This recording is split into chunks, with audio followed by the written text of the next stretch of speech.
Pagod na pagod yung lola nyo. Pagod din na kasi kang break. Eh, pagod. Nakapagod talaga. Ayan po, pauwi na po.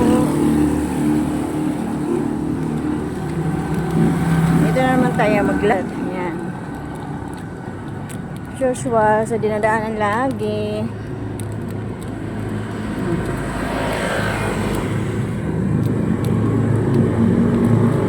Nakapagod sa araw ng grabe.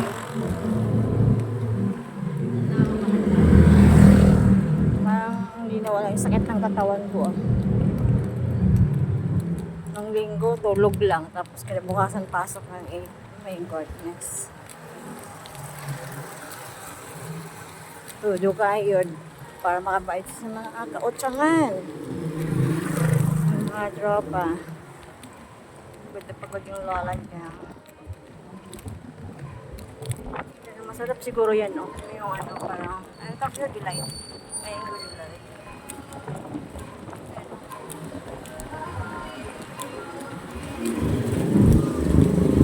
Ito yung school, elementary school ng Paris. Ito yung tinatawag naming happy house. Yan. Tapos dito ako nagpa-ribbon to parlor. Yan. Tayo. Papunta na sa amin. Diba? Agad na agad yung lola mo. Kung walang filter, naku. Tsaka ang pamumukha ko pag walang filter. Filter na nagdadala ko kaya medyo mamukhang tao naman.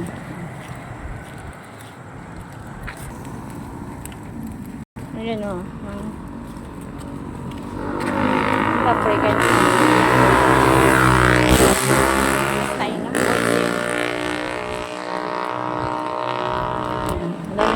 Madami na nagtitinda dito sa amin. No? Kung gusto mo bumili ng lechon manok, ito may ano dito, bagong nagtitinda ng Popoy's lechon manok at liyan po yan.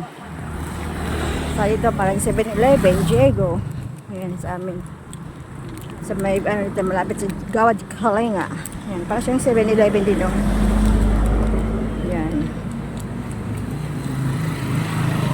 Ayan ang lechon manok. Ayan. Kung nagmamadali ka, gusto mo nang may ulam agad yung lechon, hindi ka na pupunta sa kanto para bumili niyan. Ayan, ito na sa amin, kanto sa amin ito. Yung harap niya ito. Ito sa amin. Dito na kami. Sa Jiki, Gawad Kalinga, Hogo Paris. Ayan. Ito sa amin.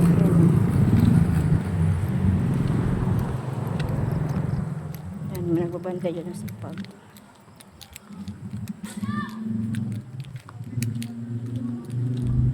Yan. Bago ka makapasok dito sa loob sa amin, may nagbantay din dyan sa may gate. Yan o. Gate ng buong Chiki yan. Yan siya.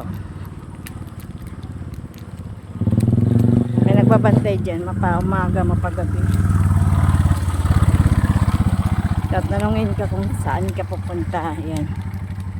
Ang nagbantay dyan ngayon puro mga lalaki. Paggabi, pag umaga, yung mga babaeng matanda ang nagbabantay dyan.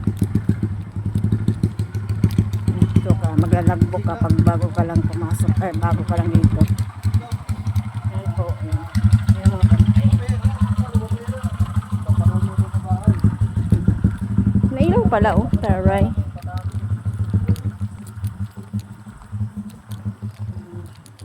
Madilim na dito, hinaabot yung yung solar.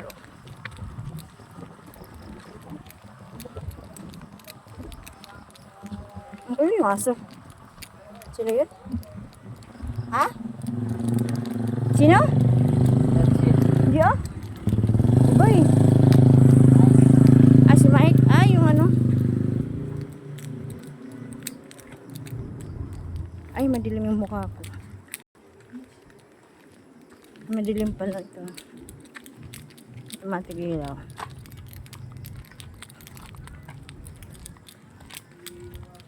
Yan lang po mga katropa. Yan lang po. Bye-bye po. Kasi madilim na yan sa amin. God bless you po. Thank you sa panonood.